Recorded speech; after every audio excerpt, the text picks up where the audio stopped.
Amigos da ideia do jogo, acho que depois do empate de ontem, a coisa complicou, não é? Estamos aí a 2 jogos, um confronto direto e um jogo dificílimo contra o Flamengo, que ainda briga por uma vaga na Libertadores, né? E depois do investimento que fez, imagina as pressões que devem estar sofrendo lá os membros da comissão técnica e os jogadores. Ontem, jogadores do Flamengo já estavam brigando de forma explícita na mídia, uma coisa pouco comum entre os atletas. E vejam a pressão como deve estar insuportável. Espero que quando eles cheguem aqui já estejam numa situação mais tranquila. Mas nós ontem tínhamos um jogo difícil porque a mala branca deve estar correndo solta no mercado de atletas, que os dirigentes não participam, né? E com certeza a mala passeou no hotel onde estava concentrado os jogadores do Cruzeiro. O time do Cruzeiro é um time difícil de jogar contra, né? Porque é um time com jogadores técnicos, como é a cultura do Cruzeiro, né? A característica, jogadores rápidos, habilidosos, né? O Cruzeiro tem esse DNA, né? E o nosso time ontem, que foi a base do time contra o Palmeiras, que é um time mais pesado, com jogadores de menos mobilidade, nós fizemos um jogo melhor. Ontem nós jogamos 15 minutos, 20, né? Fizemos o gol, né? Que era como o Mancini queria, segundo sua entrevista, para jogar no contra-ataque, que tem sido a característica básica e tática desse time, comandado por Wagner Mancini. Mas nós não conseguimos marcar o Cruzeiro, né? E empatamos o jogo porque demos muita sorte, né? Porque o resultado foi injusto para o Cruzeiro, porque tiveram um gol que não foi marcado, perderam outros. E nós tivemos muito poucas chances de gol, não é? Muito poucas chances de gol, não é? Vamos dizer que o primeiro tempo tenha sido equilibrado por causa dos 20 minutos iniciais. Mas depois o Vitória depois fez o gol, veio para trás e o Cruzeiro comandou, né? E o Vitória ficou praticamente dependente apenas das jogadas individuais de David. E aí muita gente diz assim, David não solta a bola para ninguém, mas para quem? Não é? Se o Vitória não tem lateral esquerdo, não é? Esse que está jogando não passa do meio de campo, só entrega a domicílio. Como é que ele articula uma jogada com um jogador estático como o Gerson? E o meia, certo? Bom ou ruim, Neilton é um jogador de mais habilidade, né? Não vinha jogando bem, saiu do time, mas é um jogador de mais técnica, sem dúvida, acostumado a jogar na borda do campo. E ele entrou com o Iago de meia e o nosso Zé Wellison de meia ponta pela direita, mas o Iago só aparecia nas bordas do campo, então o David não tem com quem articular jogadas, né? Tem que fazer a jogada sozinho, sabe? Porque o Vitória não tem a articulação pelo meio, né? Que é o grande problema. Se a gente pudesse, entre todos os problemas, elencar o principal problema do Vitória, está no meio de campo, não é? Porque ontem mesmo, para enfrentar esses jogadores rápidos e habilidosos do Cruzeiro, como Arrascaeta, Alisson, como você vai enfrentar esse Rafinha, como você vai enfrentar com jogadores como William Correa e Felipe Souto, certo? Jogadores o Felipe sem força, né? Sem punch, que é o que se exige hoje de um jogador de meio de campo. O William Correa é aquele jogador técnico, de bom passe lateral, né?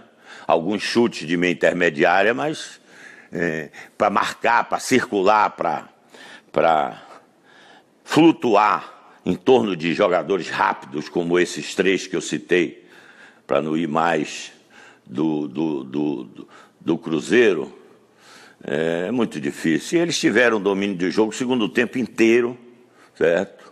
E acabaram fazendo um gol Até quem iniciou a falha foi David, mas faz parte do jogo. E o Vitória tomou um gol de peixinho de um jogador baixo como o Alisson.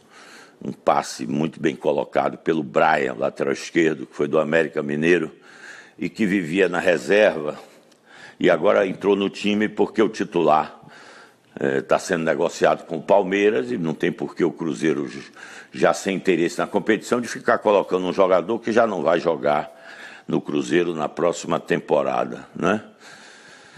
E assim foi esse jogo, né? Um jogo tenso, mas lamentei muito as declarações de Wagner Mancini, até gosto muito dele, como pessoa, como treinador, mas tirar o dele da reta para colocar na reta dos outros não dá, meu amigo, certo?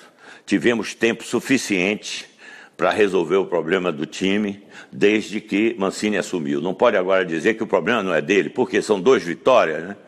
Então, quando a gente assumiu Vitória lá na década de 90, eu tenho que dizer que é outro Vitória. Porque antes o Vitória não fez isso ou fez aquilo. Antes o Vitória não pagou isso ou pagou aquilo. Pelo amor de Deus, meu amigo. Seja fora de campo, seja dentro de campo, o Vitória é um só. Quando o cara assume e cobra uma fortuna de salário, multas milionárias, né? Coloca os dirigentes do Vitória no colo, porque são inexperientes, tá certo? Agora, a culpa não é dele. E quando é que vai se assumir responsabilidade? Se tivesse ganhando, o mérito era de Mancini, né? Se tivesse vencendo, se tivesse lá em 10º, salvou o Vitória do rebaixamento. E já chegamos a essa posição. E por que não manteve? Não é?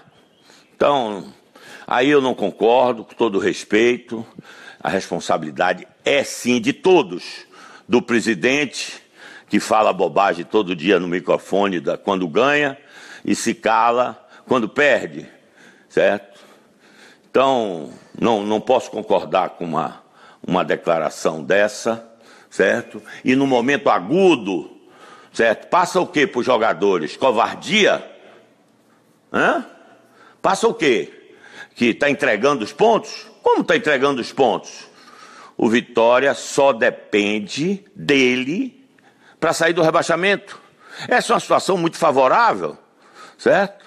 Vitória joga contra a Ponte, ele tem um ponto a mais, certo? E se ele ganhar, mesmo que o Sport ganhe sua partida, o Vitória vai continuar na frente. Portanto, é hora de, desculpem o termo, culhão roxo, certo? Ir para dentro do vestiário, conversas paralelas. Às vezes não acontece, já passei por isso, todos sabem. Mas a gente tenta, né? Não pode se acovardar. Tem que passar confiança para o atleta, porque nós dependemos deles. Então, não pode deixar dúvidas. Tem que acreditar até o fim, sabe? Tem que premiar agora, meu amigo. Tem que tentar tudo, se já não foi tentado. Porque às vezes nem tudo dá certo, né? Os descaminhos não vêm de agora, não é? Vêm de bastante tempo, né? E nós sabemos disso. E aí o jogador começa a ficar inseguro, acha que o treinador já está dividindo responsabilidade. Responsabilidade tem que ser dividida com todos, é verdade, certo? Mas dizer que essa culpa não é nossa, é de quem está fora do clube. Bom, a Genô está lá desde janeiro, né? Então, responsabilidade do presidente, né? E se livrar, não tem por que comemorar, né? Porque nós tivemos todos os recursos para ter uma campanha muito melhor. Então, ainda sob o jogo, Mancini fez algumas substituições que não deram certo, né? Quando o time perde, as substituições são erradas. Quando o time ganha em função com resultados feitos após as substituições deram certo. Assim é o futebol. Claro que tem alguns erros crassos de avaliação que até o mais desentendido no futebol percebe. Eu acho que ontem a entrada de André foi isso, né? Botou o Treller pela direita, o Treller é um jogador de 1,90 m, não tem qualidade técnica, usa bem a força quando joga de costas para os backs no meio da área. Quando você bota ele na borda do campo, ali tinha que jogar Neilton, né? Ou ele mantinha o Treller ou mantinha o André. Um time como o Cruzeiro, a gente não vai ganhar colocando 2 atacantes dentro da área. O pior é que o Treller não ficou dentro da área, né? Foi para a borda do campo. Então ali realmente a coisa ficou feia. Depois botamos o Ramon já para garantir resultado, né? E eu acho que... E depois entrou o Neilton. Mas aí o Cruzeiro já dominava o jogo. Tivemos alguns ataques no final do jogo, mas nada muito importante. Também ontem, sem mudar o tema futebol, porque esse é o nosso negócio, tivemos uma informação assustadora, né? Que o Vitória no Campeonato Brasileiro Sub-20 perdeu do River do Piauí por 4. Não sei se foi 4-0 ou 4-1. Claro que a formação não se liga para resultado, mas tem limite, né? Eu me lembro que na nossa época não se jogava contra adversários de Sergipe para cima, a não ser em ocasiões muito especiais, porque a diferença técnica nossa era tão grande que a gente, como estava pensando nos jogos sempre como uma ferramenta de formação, de transição, a gente entendia que esses jogos não construíam muita coisa para a formação dos atletas. Inclusive, as categorias menores jogavam sempre contra adversários 2 anos mais velhos, para poder compensar a diferença técnica que já tínhamos na Bahia, né, onde fomos decacampeão de juvenil, ganhamos 10 campeonatos infantil com a diferença de 1 ano, e ganhávamos 2/3 dos campeonatos sub-20, e fraldinha, isso aí a gente ganhava tudo, né, Copa aqui na Bahia, em Salvador, né, só no Espírito Santo que a gente ainda disputava uma competição, porque lá jogavam todo ano Flamengo e Vasco, e a gente ganhou lá 6 vezes, se eu não estou enganado. Mas os títulos são consequência do trabalho, não é meio, não é fim, não é objetivo. Mas perder do River me lembrou o River Plate, né, que ganhamos em Berlim, no Mundial Sub-15, onde o atacante era um jovem, talentoso, colombiano, que hoje joga no Mônaco, já passou no Manchester United, chamado Falcão Garcia. Então, esses eram os Rivers que nós enfrentávamos, certo? Hoje nós estamos perdendo de 4 para o esforçado River do Piauí.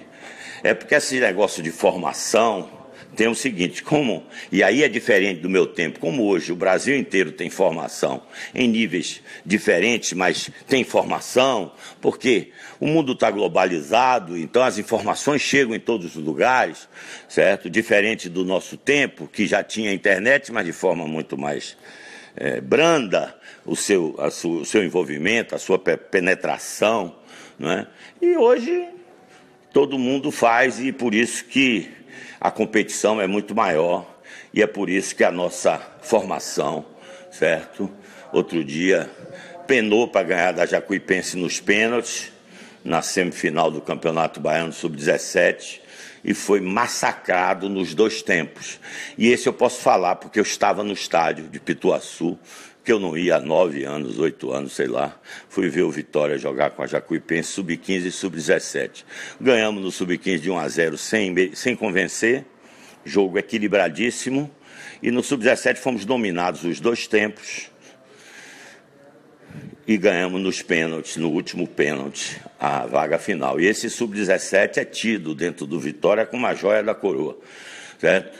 Eu prefiro olhar os atletas e não os times, porque o que precisamos é ter atletas de qualidade e em quantidade para mudar o curso da atual história do futebol do Vitória. Um abraço e até outro momento.